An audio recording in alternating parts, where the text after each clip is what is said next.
My beloved brothers and sisters, today we reflect on a powerful chapter of the Quran, a chapter named after women, Surah An-Nisa.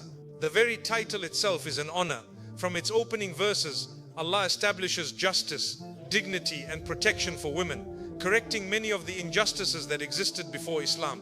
One of the first rulings clarified in this surah relates to the Mahr, the marriage gift given by the groom to the bride. Let us understand this clearly. Mahr is not a purchase price, and it is not a symbolic formality. It is a sincere gift, an obligation and a right that belongs entirely to the woman. Allah commands that it be given willingly and graciously. In earlier times, some men would give the Mahr and later try to reclaim it. They would pressure their wives, saying they needed the money for business or personal use. The woman, out of embarrassment or fear, would give it back. But this is injustice. Once the Mahr is given, it belongs solely to her. No one has the right to take it, unless she willingly, happily and freely gives it back without pressure. Islam came to stop exploitation, even exploitation disguised as family matters. And let us be honest, sometimes promises are made, large amounts are mentioned at the time of marriage, but years pass and nothing is paid. This is not acceptable. A promise of Mahr is a debt. It must be fulfilled as agreed. Allah commands that women be given their due properly and respectfully. This ruling alone shows how Islam protects financial rights within marriage. Moving forward in the surah, Allah addresses another sensitive matter, the wealth of orphans. There is a severe warning against consuming the property of an orphan unjustly. The Quran describes such an act as consuming fire into one's belly, a terrifying image meant to shake the conscience. Guardians fall into two categories, those who are wealthy and those who are poor. If someone is financially comfortable and takes care of an orphan, they should not touch the orphan's wealth. Their reward is with Allah. However, if a guardian is poor and must spend time and effort managing the orphan's affairs, Allah allows them to take a reasonable amount, only what is fair and necessary. Not excess, not greed, only what is just. Then we arrive at the powerful verses of inheritance. Before Islam, women and children were often deprived of inheritance entirely. Wealth would be seized by male relatives. Islam changed this system completely. Allah Himself laid down exact shares. No human being is allowed to override them. There is a well-known case where the wife of a companion complained that her daughters were left with nothing because their uncle had taken all the wealth after their father passed away. Allah revealed verses clearly stating how inheritance must be distributed.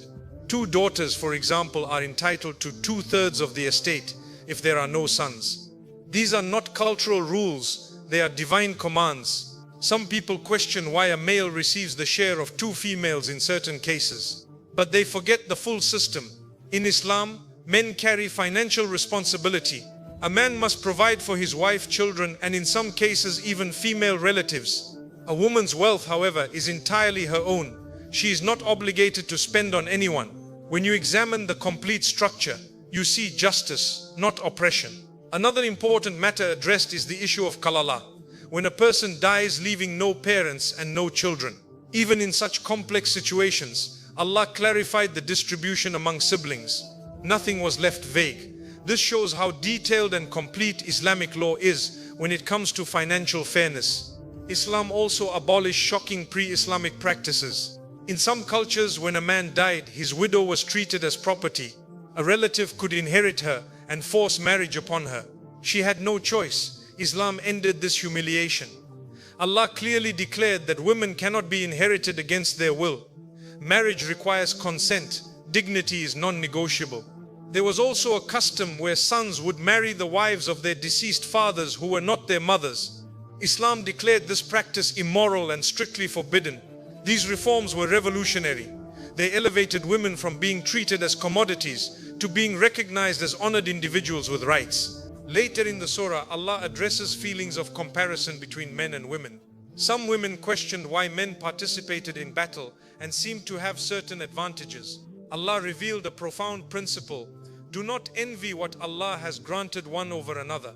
Each gender has responsibilities and strength. Superiority is not in roles, it is in righteousness. In the sight of Allah, the most honored are the most conscious of Him. Men and women are equal in spirituality. Both can reach the highest levels of closeness to Allah. Their paths may differ in responsibilities, but their value does not differ in the sight of their Creator. Another lesson from this surah is to avoid superstition and false beliefs. Some people, despite having knowledge of previous scriptures, supported falsehood out of pride or jealousy. Allah condemns such behavior. Truth must be upheld even if it challenges one's ego or tribal loyalty.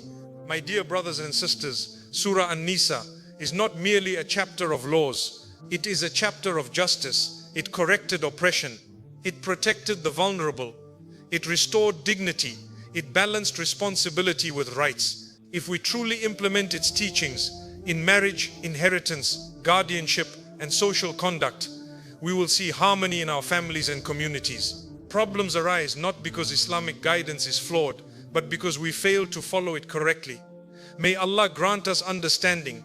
May He help us fulfill the rights of others before we stand before Him. May He protect our families from injustice, and may He allow us to live by the guidance of the Quran with sincerity and humility. Ameen.